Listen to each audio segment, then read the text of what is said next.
April and May 2024 audiocast. Last month had to be missed, so doing a double webisode this month.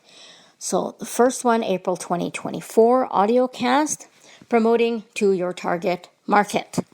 This is a big common mistake a lot of people make, is they don't promote to their target market. I get messages from people on social media all the time who don't even know if I'm in their target market or don't find out if I'm in their target market, as well as target area sometimes. So to promote your target market, you got to find out first, where do they hang out? So online, what social media do you use? Younger people might use TikTok and Instagram more, where older people might use Facebook and LinkedIn more. These are just random examples. Where do they hang out offline? What news sites do they look at? Where do they go for the news? What websites do they use that you can promote or, purchase ads on? Where are they found offline?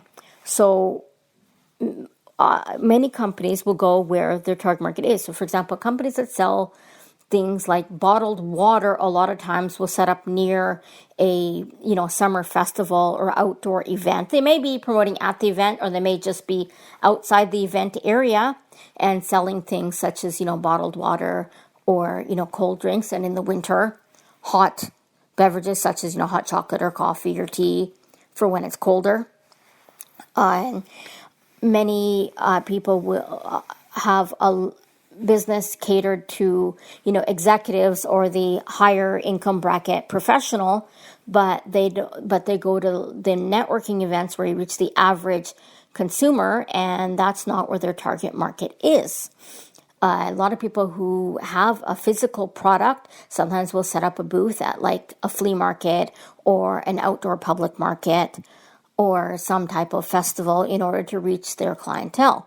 A lot of people go to these types of events to find their clientele when they're looking for the average consumer.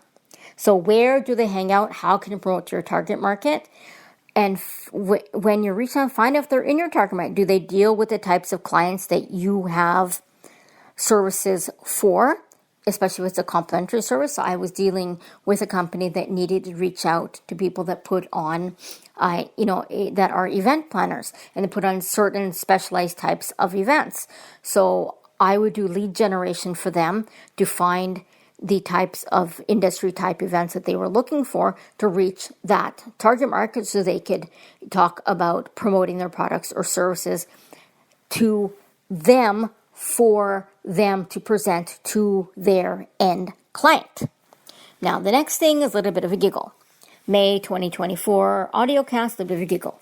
Sometimes when you're going to networking, you see someone who's in the same room and you're like, oh, this person would be such a great lead for this other business, for their membership or for, their business. Maybe it's a restaurant. Maybe someone who is a coffee distributor. Hey, be such a great idea to introduce Ron to Cindy for, her restaurant because he's a coffee distributor. Well, it turns out that they already know each other, or they're standing next to each other.